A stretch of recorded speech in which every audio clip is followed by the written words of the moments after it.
오늘 생명의 삶에 있는 말씀 사도행전 24장 24절에서 25장 12절까지 말씀입니다.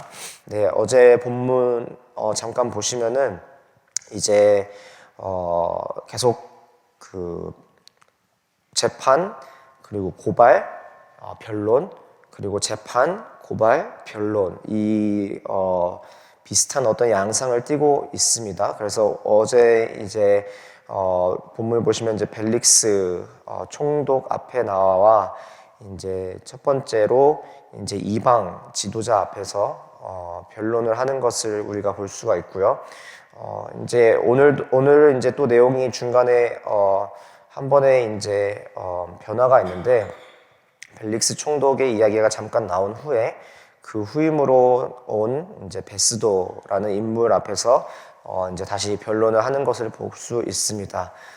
이제 이 이방인들 지도자, 특별히 이제 로마 시대에 이제 이 지역의 지도자들 앞에서 변론을 하는 이 바울의 내용을 보면은 사실상 이 바울이 고발당하고 또 재판을 통해서 드러나는 것은 그 어느 것 하나 바울이 이 모든 어떤 고난이나 순환을 당할 만한 책 잡힐 만한 증거가 없다는 것이에요.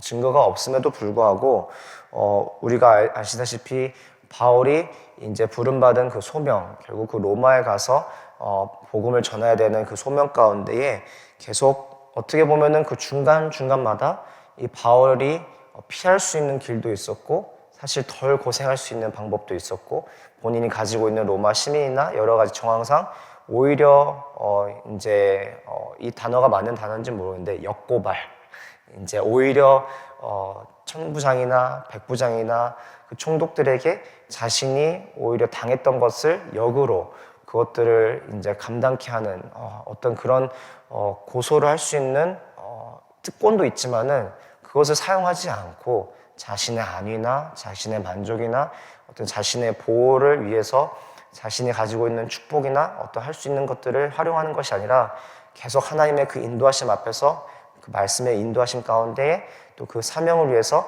나아가는 모습을 우리가 발견할 수 있습니다. 특별히 오늘 이 말씀을 통해서 본문을 통해서 두 가지의 그 포인트를 제가 여러분들과 나누기 원하는데 그 세상의 시민과 또 하늘나라의 시민에 대한 어떤 그 두 가지 차이점을 우리 오늘 본문을 통해서 짧게 나누기 원합니다. 이제 보시면은 벨릭스 총독에 대한 가족력이 잠깐 등장하죠. 24절을 보시면은 수일 후에 벨릭스가 그 아내 유대 여자 드루셀라와 함께 와서 바울을 불러 그리스도 예수 믿는 도를 듣거늘 이라고 합니다. 아마 여러 가지 배경이 있을 텐데 이 벨릭스 총독의 아내였던 그 당시 드루실라는 유대인으로 우리가 볼 수가 있고요. 그리고 이 유대인 사람이었던 드루실라가 과연 자신이 스스로가 이 복음에 관련해서 궁금증이 있어서 사도 바울을 불렀는지 아니면 후에 나오는 이제 벨릭스 총독이 혹여나 이 바울을 통해서 이제 26절 보시면은 동시에 또 바울에게서 돈을 받을까 바라는 거로 어떤 뇌물을 얻을 수 있을까라는 그 혹시나 하는 마음에 바울을 불러 이야기를 나눈 것이 아닐까라는 것을 우리가 볼 수가 있습니다. 이제 바울이 이렇게 좀 자유롭게 움직일 수 있는 거는 사실 어제 본문 마지막 절을 보시면은 이해가 되는데요. 어제 본문의 마지막에 보시면은 바울이 가지고 있는 어떤 그 고발당할 만한 내용의 증거가 없기 때문에 그 당시에 로마 시민으로서 누릴 수 있는 가장 특권 중에 하나가 죄가 고발당했음에도 불구하고 재판을 통해서 무죄가 입증이 되면은 사실상 구류는 하지만은 그 모든 자유로운 그 자유가 주어지는 그 특권이 또 특정한 어떤 특례가 허락이 됩니다. 실제로 어제 본문을 보시면은 이제 자유롭게 또 친구들이 오고 가는 것에서 막을 수 없는 것을 볼 수가 있었고 또 그 안에서 여러 가지 또 이야기를 나눌 수 있는 것이 보지만은 여러 역사학자들이 말하기를 실제적으로 이제 불법적인 합법적인 것은 아니고요. 그 당시에 지도자들이나 재판관들이 이제 그 구류하고 있는 범죄자들을 통해서 더 많은 어떤 이익이나 뇌물을 받기 위해서 실제적으로 이제 뒤에 데리고 와서 이제 이야기를 나누는 것이 빈번했다라고 합니다. 특별히 지도자들이나 재판관들 입장에서. 근데 우리가 좀 눈여겨보아야 될 것은 바로 25절인데요. 우리가 같이 한 목소리로 읽도록 하겠습니다. 시작. 바울이 의와 절제와 장차 오는 심판을 강론하니 벨릭스가 두려워하여 대답하되 지금은 가라 내가 틈이 있으면 너를 부르리라 하고. 자, 강론했던 내용의 전체 그 설명이 바로 24절 앞에 나오는데 그리스도 예수를 믿는 도입니다. 자, 무엇이었죠? 바울이 벨릭스 총독과 그 아내 되는 사람 유대 여자 드루실라에게 바로 복음을 전하게 됩니다. 여러분들 혹시 예수님을 처음 영접하셨을 때에 그리고 복음을 처음 접했을 때에 그 본인이 가지고 있던 어떤 반응이나 어떤 그거에 대한 어떤 이해에 대해서 혹시 어떻게 대처를 하셨는지 기억하시나요? 저 같은 경우에는 이제 예수님을 전혀 믿지를 않고 이제 기회가 돼서 이제 부모님 따라서 몇 번 교회를 갈 일이 있었지만은 저희 어머님이 믿음이 있으셨어요. 그래서 교회를 나가고 또 교회 뭐 여러 가지 행사가 있을 때 또 데리고 가셔서 몇 번 참석을 했지만은 그 안에 막 그 믿음이 있어서 막 나간 게 아니라 뭐 이제 달란트 시장이나 뭐 어떤 행사가 있었을 때 어떤 그 캠프가 있었을 때 어떤 특정 시간들이나 여러 번 기회가 있어서 나갔지만은 나가서 전혀 뭐 말씀이 귀에 들리거나 뭐 마음에 와닿는 적은 없었던 것 같아요. 근데 제가 이제 17살 때 예수님을 이제 영접하게 되고 나서 그 당시에 이제 그 복음이란 그 메시지가 제 안에 접했을 때에 사실은 굉장히 막 은혜롭고 뭔가 되게 기쁘고 이런 마음보다는 마음 가운데 찔림이 굉장히 컸던 것 같아요. 정말 내가 그 복음의 메시지 앞에서 철저히 정말 쪼개지는 정말 그 드러나지 않았던 심지어 내가 알고 있었던 나의 진정한 모습보다 더 실제적인 모습이 이 복음의 메시지 앞에서 드러나면서 정말 이 세상 가운데에 구세주 대신 예수 그리스도의 그 필요함을 간절하게 느꼈던 것이 기억이 납니다. 이 복음을 통하여서 바울이 세 가지 요소를 벨릭스 총독과 그 아내 되는 유대 여자 드루실라에게 전달했는데 첫 번째는 의에 대한 것이고요. 두 번째는 절제에 대한 것이고 세 번째는 장차 오는 심판을 강론합니다.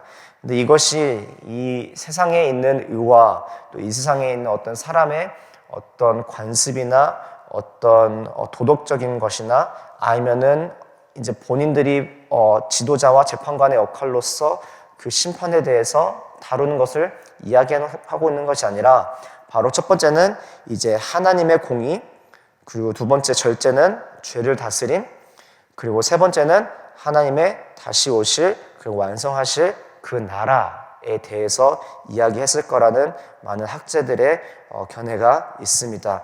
자, 하나님의 공의, 그리고 죄를 다스림, 그리고 우리의 재판관 되시자 또 최종 그 심판 앞에서 우리가 설 바로 왕 되실 예수님, 그 세 가지를 이 바울이 전하면서 벨릭스가 지금 보여주고 있는 그 반응이 바로 그 앞에 나와 있는 25절의 내용인데요. 두려워하여 대답하되 자 지금은 가라 내가 틈이 있으면 너를 부리리라 하고. 실제적으로 우리가 복음의 진리 앞에 서게 되면은 세상의 사람들은 많이 불편해합니다. 왜냐하면 그것이 세상의 길이 아닌 바로 하나님의 길이요, 생명의 길이요, 진리의 길이 앞에서 많은 사람들이 그렇게 마음이 불편하고 어려워지는 현상들이 있는 것 같아요. 그럼에도 불구하고 이 복음을 통해서 주시고자 하는 것은 하나님께서 우리를 단순히 마음을 불편하게 하고자 그 복음의 메시지를 전하고 하는 것이 아니라 정말 우리가 그 자리가 잘못된 자리고 또 그 자리가 옳지 않고 세상으로 나아간 자리, 결국 생명으로 인도한 자리가 아니라 바로 넓은 문이고 하나님이 안 계시는 그 죄악과 사망이 왕노릇하는 자리이기 때문에 우리가 정말 참된 진리요 빛이요 왕 대신 예수 그리스도 앞에 섰을 때에 우리 안에 그 죄악들로 인하여서 나타나는 반응이라고 저는 믿습니다. 그렇지만은 믿는 자들, 특별히 하늘의 시민권자들은 우리가 이것을 통하여서 우리 안에 내면의 이 반응이 거기서 머물면 되지 않고 더 나아가 정말 이 복음의 메시지를 통해서 하나님의 은혜의 선물을 받았을 때에 더 이상 그 복음의 메시지가 우리에게 찔림으로 다가오지 않고 어떤 마음을 불편하게 하는 것으로 다가오지 않고 그 진리가 우리를 자유케 하고 참된 기쁨과 소망을 주는 하나님의 은혜의 선물이 될 줄 믿습니다. 때로는 우리가 복음을 들을 때에, 말씀을 들을 때에 불편한 부분들이 굉장히 많을 줄 알아요. 저 스스로도 말씀을 묵상하면서 하나님 여기까지는 좀 안 밀어붙였으면 좋겠는데, 때로는 이거는 제가 정말 거기에서 놓지 못하는 거고, 정말 제가 씨름할 수밖에 없는 부분이고, 나의 연약함을 오늘도 이렇게 적나라하게 다 드러내시는구나. 나의 부족함을, 또 나의 수치를, 나의 부끄러움을 하나님 말씀 가운데서 이렇게 드러내셔서 나를 이렇게 마음을 어렵게 하시려고 이렇게 이 말씀 주시나? 라고 생각할 때가 있어요. 개인적으로 묵상을 할 때나 예배를 드릴 때나 말씀을 함께 우리가 나눌 때나 여러 가지 상황 가운데에 하나님 말씀 앞에서 우리에게 그렇게 찔림을 보여주신 것은 정말 어떻게 보면은 한 의사가 그 가장 깊은 정말 눈으로는 볼 수 없는 그 안에서 썩고 골마지고 우리를 좀먹는 그 죄를 드러냈을 때에 우리가 다시 치유되는 과정이라고 저는 생각이 됩니다. 만약 그것이 드러나지 않았으면은, 그것이 발견되지 않았으면은 오히려 우리 안에 있는 그 숨겨져 있는 죄악들, 우리를 무너뜨리려고 하는 그 사망의 그 능력들로 인해서 결국 우리가 겉으로는 이렇게 복장도 단정하게 입고 예배 잘 드리고 신앙생활 잘하는 것처럼 보이지만은 결국 그 내면의 우리의 영혼은 죽어가는 것을 하나님 아시기 때문에 그것을 끄집어내는 것이란 말이에요. 그 과정 가운데 벨릭스 총독은 그것을 회피하고 오히려 그 복음의 그 메시지를 통해서 하나님 주시는 놀라운 그 은혜의 선물을 받아들이지 못하고 다른 것으로 시선이 분산되는 것을 볼 수가 있습니다. 26절을 보시면은 바울을 통해서 돈을 받을까 바라였었고요. 27절을 보시면은 바울을 통해서 유대인의 마음을 얻을까. 그러니까 이 복음의 메시지 앞에 그 찔림이 있고 또 자신이 그 메시지 앞에서 하나님을 두려워하는 마음이 있었음에도 불구하고 이것을 계기로 통해서 예수님께로 돌이키는 그런 어떤 회심의 어떤 그 기회로 삼는 것이 아니라 그것을 회피하고 오히려 여전히 자신이 바라고 원하는 것을 붙잡음으로 이 벨릭스 총독의 그 인생은 이제 막을 내리게 됩니다. 담임 목사님께서 지난번에 이제 설명해 주셨던 것처럼 벨릭스라는 이 인물이 배경이 굉장히 되게 독특한데 이제 노예 출신이었고 그 당시에 굉장히 억압과 핍박과 모든 불의와 그리고 잘못된 것과 그리고 모든 어떤 악한 것을 행하는 총독으로 알려져 있어요. 그래서 역사학자들의 연구 결과에 따르면은 이 이후에 로마로 이제 부름받아서 소환이 돼서 이제 그것에 대한 책임을 묻는 것을 당하게 됩니다. 그리고 나서 그 후임으로 베스도라는 인물이 오고요. 유대 여자 드루실라였던 이 아내는 역사학자들의 연구 결과에 따르면은 세 번째나 네 번째 아내가 되지 않을까. 그러니까 이 벨릭스라는 인물의 이 삶이 굉장히 난잡한 거예요. 그러니까 자신의 어떤 사생활도 그렇고 그 지도자로서의 역량도 그렇고 본인이 가지고 있는 그 안에 모든 죄악된 것들, 욕심과 탐욕과 거룩하지 못한 이 모든 것들로 인하여서 이제 그 바울이 전하는 그 복음의 메시지 앞에서 이제 이것이 찔림이 있었고 그렇지만 그 찔림 앞에서 그것을 회피하며 정말 그 앞에 자신이 정말 솔직하게 겸손하게 그 안에 있는 모든 것을 토로해내며 그 죄를 고백하고 예수님을 영접하는 것이 아니라 돌이키지 못하는 모습을 보게 됩니다. 우리 안에 만약에 여전히 복음의 메시지를 통해서 말씀을 통해서 찔림이 있다면은 저는 아직까지 우리의 영이 살아있는 줄 믿습니다. 만약에 우리의 영이 정말 죽어 있다면은 그 찔림조차도 없을 거라고 생각이 들어요.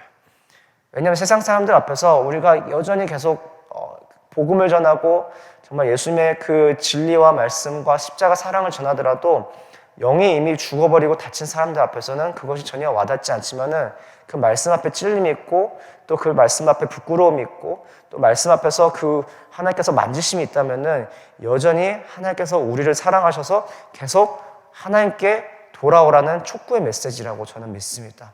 오늘 이 아침에 아니면 또 이번 한 주에 또 어제 주일의 말씀을 통하여서 만약 여러분들 가운데 우리들 가운데 하나님 계속 돌아오라, 여호와께 돌아오라라는 말씀이 있다면은 또 복음에 빗대어서 내가 정말 이 복음의 능력으로, 말씀의 능력으로 십자가의 사랑으로 살아가고 있는지 점검했을 때에 만약 그렇지 못하다는 모습을 발견했다면은 바로 그 자리가 우리의 회복의 자리가 되고 다시 한번 또 새롭게 출발할 수 있는 하나님의 은혜의 역사의 자리임을 믿습니다. 또 두 번째는 이제 베스도라는 인물이 이제 벨릭스 총독이 로마로 이제 오늘 말씀에는 나오지 않지만은 역사학자들의 견해나 또 연구에 따르면은 자신들이 저질렀던 여러 가지 이제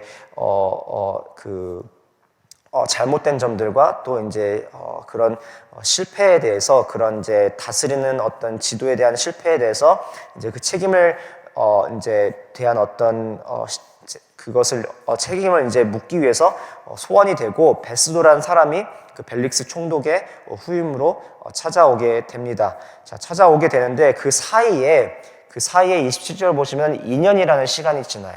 27절 보시면 이제 이태가 지난 후에 그러니까 2년이라는 시간 동안 아마 그 사이마다 바울과 이제 벨릭스 총독 사이에 계속 교류가 있을 것으로 많은 추정이 있었어요. 그럼에도 불구하고 그 2년 동안 벨릭스 총독은 돌이키지 못하는 모습을 우리가 유추해 볼 수 있고요. 그리고 이제 25장 넘어오셔서 1절부터 오늘 본문 12절까지 쭉 보시면은 이제 베스도라는 새로운 총독 앞에서 다시금 이제 바울이 그 고발 내용을 재판을 받고 또 변론하는 것을 볼 수가 있습니다. 근데 오늘 본문을 통해서 우리가 볼 수 있는 것은 이제 8절을 보시면은 우리가 함께 같이 한 목소리 한 번 더 읽을 텐데요. 8절 함께 같이 읽어보실까요? 시작. 바울이 변명하여 이르되 유대인의 율법이나 성전이나 가이사에게나 내가 도무지 죄를 범하지 아니하노라 하니. 제가 바울의 인생이나 바울이 고발을 당하고 또 변론하는 내용을 계속 묵상을 하는 데에 놀라운 점을 하나 발견할 수가 있었던 것은 단순히 이 유대인들이 이 바울이라는 인물에 대하여서 그 고발했던 것들이 잘못된 것뿐만 아니라 이 바울이라는 인물이 하늘의 시민권으로서 하늘나라의 백성으로서 이 땅과 하늘의 그 법 가운데에 거리낌 없이 거룩하고 또 정결하게 살아왔다는 것을 발견할 수가 있었습니다. 물론 예수님을 만나기 이전에 그 삶은 비참했죠.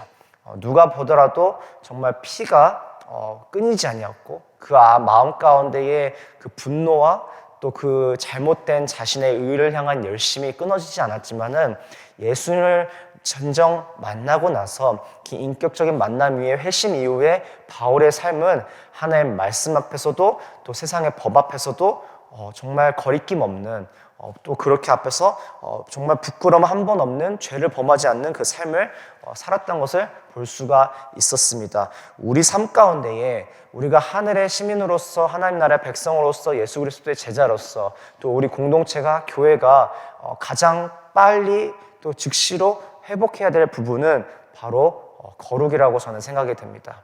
이 세상 가운데에 교회가 돈이 없어서 아니면 가르침이 없어서 지식이 없어서 기술이 없어서 이 세상에 빛과 소금의 역할을 감당을 못하고 있는 것이 아니라 정말 빛으로서 그 빛을 잃고 소금으로서 맛을 잃었기 때문에 오늘날의 교회가 또 그리스도인들이 세상에 오히려 선한 영향력을 또 이 땅의 회복을 일으키는 것이 아니라 오히려 그 세상의 그 흐름 가운데에 세상의 영향력 아래 놓이게 되는 모습을 보게 됩니다. 오늘 우리 삶을 비춰봤을 때에 하나님 앞에서도 그렇고 이 세상 가운데에 이제 인간의 법들 가운데에 지켜지는 만들어지는 것 가운데에 우리가 이 땅의 시민으로서 또 하늘의 시민으로서 정말 거리낌 없이 누가 보더라도 늘 항상 선한 영향력을 행할 수 있는 그런 자리와 위치와 삶을 살고 있는지 점검하는 시간이 되었으면 좋겠어요. 정말 내가 예수 그리스도를 믿고 사랑하고 정말 내가 그리스도인이라고 외치지만은 교회 안에서의 생활은 내가 복장도 그렇고 남들에게나 관계나 말하는 것이나 또 행동 거지를 취하는 것이나 어떻게 보면은 거룩한 어떤 모습은 있지만은 정말 우리 안에 경건의 능력이 있는지 다시 한번 점검하는 오늘의 아침이 되기를 원합니다. 내가 교회 밖에서 진정 내가 가정에서 나의 삶에서 직장에서 아니면 또 운전을 하거나 아니면 장을 보거나 우리가 길거리에서 정말 우리의 모습이 누가 보더라도 예수님이 드러나는 정말 이 세상 가운데 이 땅의 법 가운데에 거리낌 없이 누구나 보더라도 좋은 규범이 되고 또 그것을 통하여서 정말 하나님의 자녀들은 예수 그리스도 따르는 제자들은 이런 모습이구나 라고 비춰질 수 있는 삶을 살고 있는지 우리가 다시금 점검하기 원해요. 신앙은 반드시 그 삶의 일치된 모습으로 드러나게 마련입니다. 신앙이 좋은데 그 삶이 난잡하고 거룩하지 못하고 다른 사람들 앞에서 거리낌 있는 모습이 보인다? 이것은 올바른 신앙이 온전히 그 안에 세워진 모습이라고 볼 수가 없습니다. 근데 오히려 우리가 신앙을 정말 붙잡고 나갈 때 우리의 연약함을 통하여서도 하나님 선하시게 일하시고 정말 우리가 우리 안에 올바른 믿음이 정말 뿌리를 내려서 복음으로 우리가 살아가는 우리들은 사도 바울은 완벽한 인간이 아니었어요. 결코 사도 바울의 그 삶과 가르침은 완벽한 신앙생활을 살아나가는 것이 아니라 우리의 온전한 믿음을 통하여 온전하시고 완전하신 예수 그리스도께서 드러나는 삶이 되기를 원했던 것이에요.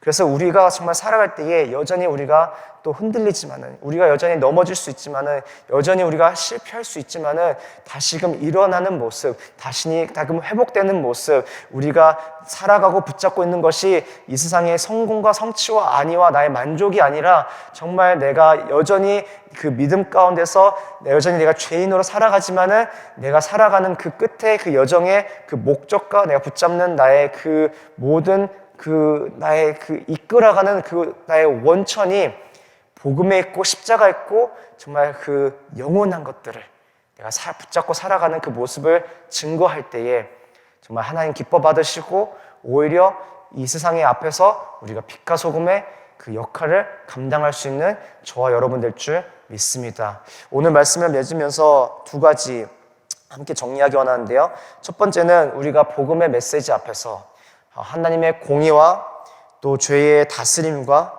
또 다시 오실 예수 그리스도를 우리가 꿈꾸고 기대하고 기도하며 바랄 때에 또 기다릴 때에 우리 마음에 불편한 것, 찔림으로 다가오는지 아니면 우리 안에 기쁨과 또 평안으로 찾아오는지 우리 이 시간 우리 자신을 점검하기 원합니다. 정말 때로는 저조차도 하나님 말씀 앞에서 찔림이 있고 또 불편함이 있을 때가 있어요. 그것은 반드시 우리 안에 해결되지 않은 또 우리 안에 우리가 알게 모르게 지어져 있던 나의 영혼을 또 나의 믿음을 흔드는 그 죄의 영향력과 그 존재를 하나님께서 그것을 가리지 않으시고 딱 분명하게 그것을 콕 집어서 우리에게 말씀하고 계시는 것으로 저는 믿습니다. 우리가 믿음 생활하면서 신앙 생활하면서 그런 자리가 있을 때마다 그것이 단순히 회개의 자리가 아니라 회복의 자리가 될 줄 믿습니다. 우리로 하여금 더욱더 깊은 하나님의 사랑을 경험할 수 있는 시간이 될 줄 믿습니다. 그리고 하여금 우리가 더욱더 예수님을 닮아가고 우리 자신을 내려놓고 그 자리 가운데에 이제는 성화의 그 은혜를 맛볼 수 있는 하나님 예비하신 그 우리를 위한 그 구원의 자리임을 믿습니다. 또 두 번째는 우리가 이 땅 가운데에서 또 하나님 말씀 앞에서 또 하나님 그 임재 앞에서 우리가 온전히 살아가고 있을 때 섰을 때에 정말 거리낌 없이 정말 신행일치, 그러니까 믿음과 또 나의 행동이 일치되는 삶을 살고 있는가? 내가 말이나 나의 행동이나 나의 삶을 통해서 또 더 나아가 궁극적으로 나의 인격을 통해서 나의 영혼 통해서 나의 안에 계신 예수 그리스도가 전해지는가라는 것을 우리가 점검하는 시간을 보기 원합니다. 마지막으로 요한 1서 4장 말씀 제가 나누고 오늘 말씀 마칠 텐데요. 요한 1서 4장 말씀인데 4장 7절부터 4장 13절까지 4장 13절까지 제가 다 읽고 싶지만은 여기까지 딱 읽도록 하겠습니다. 제가 읽어드릴게요. 요한 1서 4장 7절부터 13절. 사랑하는 자들아 우리가 서로 사랑하자. 사랑은 하나님께 속한 것이니 사랑하는 자마다 하나님으로부터 나서 하나님을 알고 사랑하지 아니하는 자는 하나님을 알지 못하나니 이는 하나님은 사랑이심이라.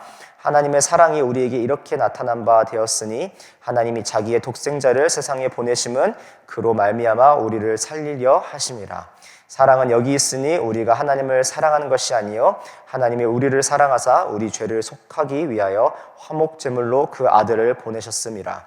사랑하는 자들아 하나님이 이같이 우리를 사랑하셨은즉 우리도 서로 사랑하는 것이 마땅하도다. 어느 때나 하나님을 본 사람이 없으되 만일 우리가 서로 사랑하면 하나님이 우리 안에 거하시고 그의 사랑이 우리 안에 온전히 이루어지느니라. 그의 성령을 우리에게 주심으로 우리가 그 안에 거하고 그가 우리 안에 거하시는 줄 아느니라. 오늘 여러분들 또 오늘 하루를 살아갈 때에 또 이 한 주를 살아갈 때에 정말 하나님의 강권적이고 정말 실패가 없으시고 또 변함없으시는 그 사랑이 우리 모두에게 임하는 또 한 주가 되기를 주님의 이름으로 축원드립니다.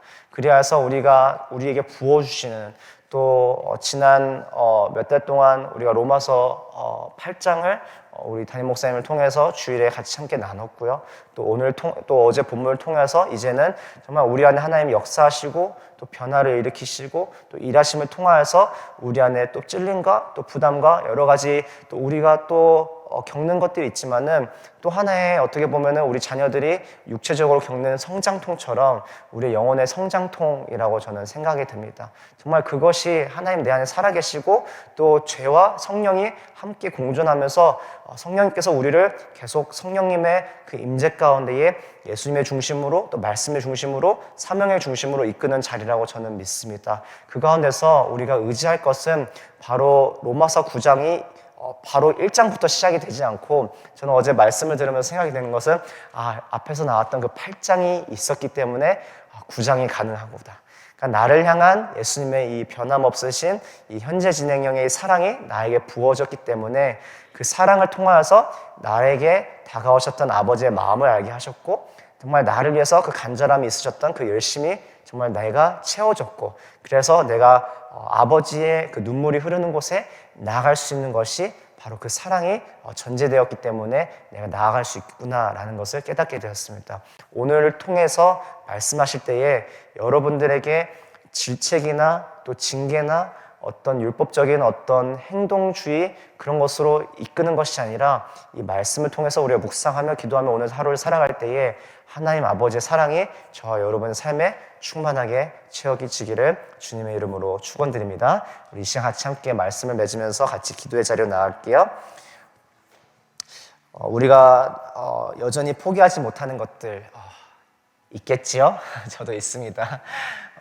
여전히 씨름하고 여전히 말씀을 들으면은 오늘 이 본문이구나라고 하면서 긴장부터 되는 오늘은 어떻게 또 나의 연약함과 찔림을 하나님께서 드러내실까라고 고민이 되게 만드는 여러 가지 자리들이 있습니다.